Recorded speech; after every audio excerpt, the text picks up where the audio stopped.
Well, the National Empowerment Fund says it's making over 1 billion rand available to small businesses affected by the unrest last year in KwaZulu Natal. Joining us now to discuss this is Phakamile Madonsela of the National Empowerment Fund's KZN region. Phakamile, thank you so much for your time. 1 year later, how many of the businesses that would have benefited from these funds are still standing? Thank you, and good evening to you. We, as the National Empowerment Fund, has supported over 211 firms during this period, and all these firms are standing, they are up and running, and we've deployed over 1 billion rands where we have been able to restore livelihoods, restore jobs, and to get the economy going. So we are quite satisfied that these businesses are on the way to recovery and they will be able to make an impact in the economy. 211 businesses, is that in the KZN region alone? How many applications did you get though? It is not only in the KZN region. We looked at all the affected areas that were impacted by the July unrest. This included the ones in Gauteng, in areas like Katlehong, Devitong, Soshanguve, Orange Farm. So we went across KZN as well as those affected areas within Gauteng. In the 211 firms, the number of jobs were about 10,000 that we were able to get going, and we believe that these businesses will be able to ensure that that economy is back in form and that people are able to live.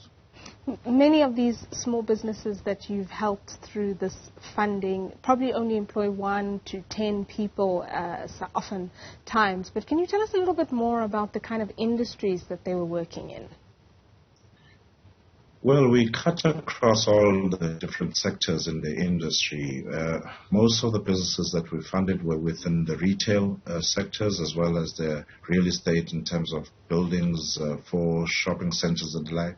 But we went into manufacturing, transportation, service industry, and this included businesses that were both informal and formal. So we cut across the board for that trader that was working on the street, as well as those that were formalized in shopping centers. So everyone who was affected, we went and approached to be able to assist where they needed that assistance in order to get them going. Can we talk a little bit more about that? You say both formal and informal, but in some of your qualifying criteria, many informal businesses would not necessarily have qualified. So how did you overcome that in order to help them?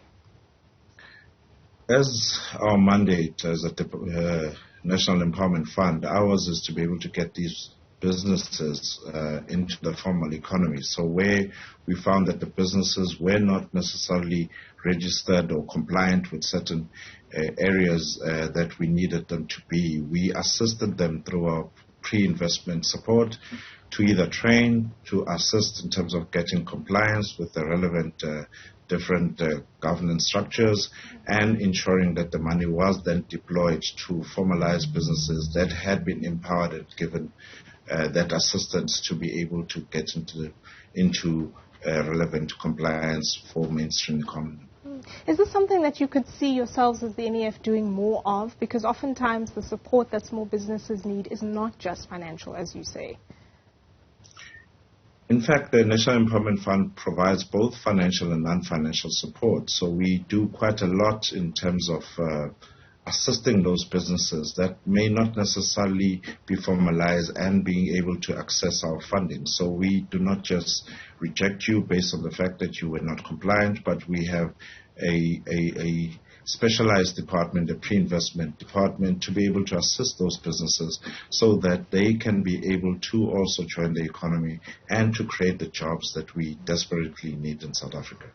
So now with these 200 businesses that you've supported, the billion rand, you mentioning now that it actually has been deployed, it's not just funds being made available. What next? What to for the businesses? Can they come back to NEF a year from now and say, hey, we need a little bit more support here as we expand or etc.?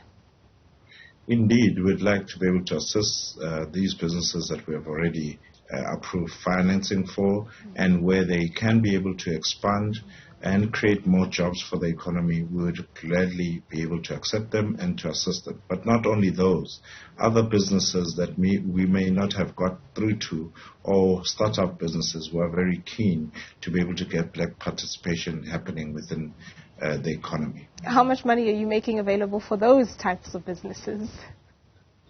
We've got various funds within the National Empowerment Fund.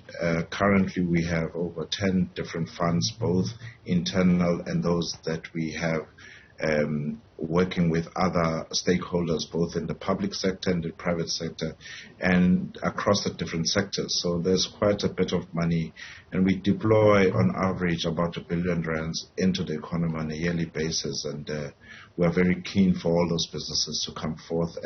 As long as they are black-owned, they are compliant with South African laws, and they have a strong business case, we'd like to be able to assist those. Well, Phakamile Madonsela, thank you so much for your time there, the KZN Regional Manager, just explaining to us what happened, how they've been able to deploy R1 billion to businesses affected by the unrest last year, 211 businesses, 10,000 jobs being saved.